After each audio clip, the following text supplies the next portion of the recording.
2024년 9월 5일 그 목요일 방송을 시작하겠습니다. 오늘은 그 조지 오웰이라고 하는 사람이 쓴 동물농장에 나타난 교육의 의미에 대해서 살펴보도록 하겠습니다. 이 책입니다. 이 책, 동물농장이라고 하는 이 책인데, 얇은 책입니다. 한 180쪽도 채 안 되는 그런 얇은 책인데, 이 책은 그 조지 오웰이라고 하는 그 영국의 작가이자 언론인입니다. 이 사람이 쓴 책입니다. 조지 오웰은 1903년에 태어났습니다. 1903년 인도에서 태어났는데, 그 당시 인도는 영국의 식민지였습니다. 영국의 식민지. 이 책은 1945년 8월 17일 나왔습니다. 우리나라가 해방된 게 45년 8월 15일이니까 해방되고 한 이틀 후에, 그러니까 해방과 동시에 나온 책이 바로 조지 오웰의 동물농장이라고 하는 이 책입니다. 이 책이 이제 영국에서 초판이 4,500부를 찍었다고 하는데, 4,500부를 찍고 하니까 순식간에 다 나갔답니다. 그리고 2판, 재판, 3판, 4판 이렇게 찍어서 이게 이제 세계적으로 한 1,000만 부 이상이 팔린 그런 책이라고 합니다. 이 책 속에는 뭐 여러 가지가 있지만은 그 중에서 핵심은 풍자 소설입니다. 소련 공산주의 체제라든가 독재 정권이 되어가는 부패하고 썩어가고 하는 이런 독재 정권의 타락상을 풍자적으로 그린 디스토피아 소설인 것입니다. 이 소설 속에는 동물들이 많이 나오는데, 그 중에서 이제 돼지들이 리더입니다. 돼지들이 왕초들입니다. 돼지들이 이렇게 하는 그런 어떤 돼지들의 일을 통해서 우회적으로 레닌이라든가 스탈린이라든가 트로츠키라든가 이런 초기의 지도층들을 비판했습니다. 러시아 혁명을 갖다가 풍자한 그런 소설이다라고 보면 되겠습니다.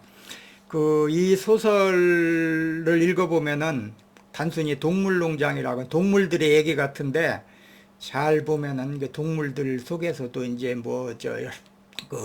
왕초 돼지들도 나오고, 무식한 동물들은 돼지들에 의해 지배당하고 억압당하고, 그 다음에 이런 꼭 우리 사회를 보는 것과 같은 그러한 내용들이 많이 나오는 것입니다. 그래서 이제 동물농장 중에도 이제 교육에 관련되는 내용들에 관해서 살펴보려고 합니다. 조지 오웰의 소설 동물농장은 단순한 동화적 이야기 이상의 깊은 사회적, 정치적 비판을 담고 있는 것입니다. 그 중에서도 교육의 의미는 이 작품에서 매우 중요한 역할을 하고 있습니다.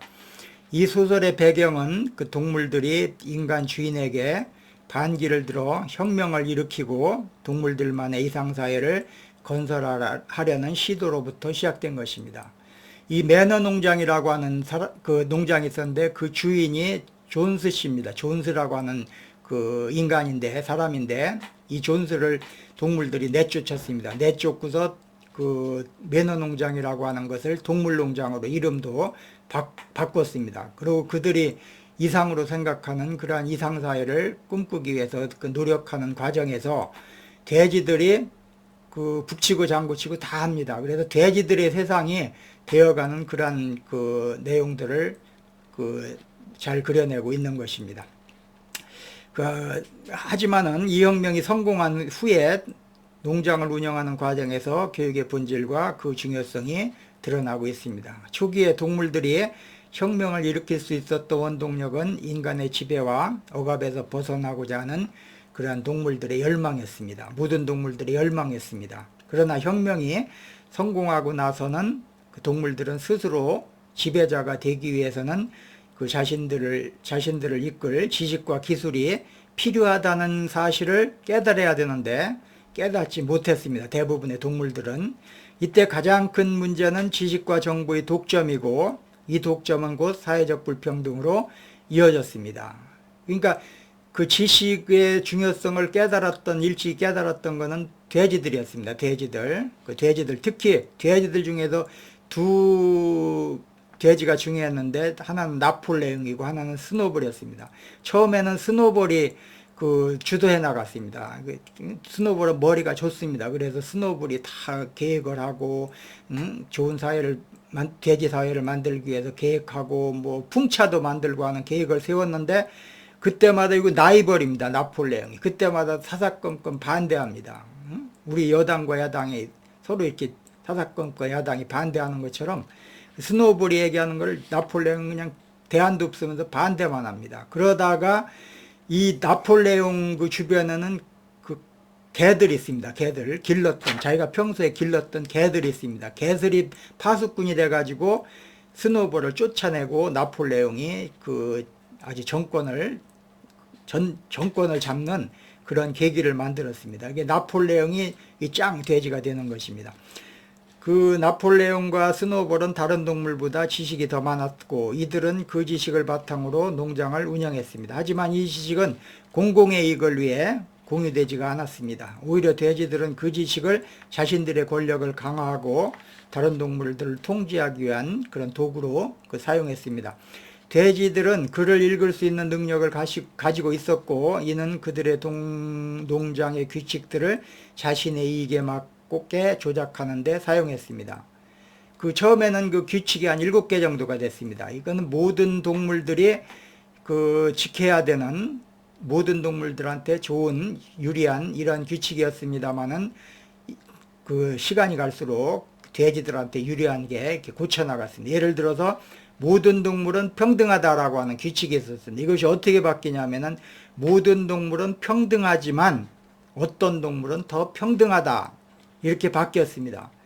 어떤 동물은 더 평등하다. 이게 돼지를 얘기하는 겁니다. 돼지들한테 유리하게 이렇게 수정한 것입니다.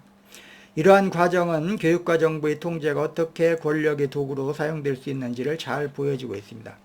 반면 다른 동물들은 읽고 쓰는 법을 알지 못했기 때문에 돼지들이 하는 것, 말하는 것 이것을 그대로 그냥 받아들일 수밖에 없었던 것입니다. 여기서 교육의 중요성이 명확하게 드러나는 것입니다. 교육의 부재는 단순히 무지를 의미하는 것이 아니라 자신의 권리와 자유를 지키기 위한 수단을 빼앗기게 된다는 그런 것입니다. 동물들은 교육을 받지 못했기 때문에 돼지들이 권력을 남용하고 있다는 사실조차 알지 못했고 결국에는 그들의 이상사회는 그들이 꿈꾸는 이상사회는 독재와 억압으로 변질되고 말았습니다. 그 오웰의 동물농장에서 교육은 권력의 그 핵심적인 그 요소가 되는 것입니다. 교육을 받은 자와 그렇지 못한 자 사이의 격차는 단순히 지식의 차이가 아니라 권력의 차이로 이어졌던 것입니다.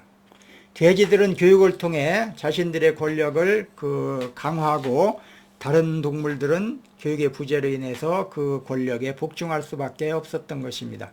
이 소설은 교육이 단순히 지식을 전달하는 것이 아니라 사회 구조를 형성하고 권력을 유지하는 데 중요한 역할을 하고 있다는 점을 시사하고 있는 것입니다.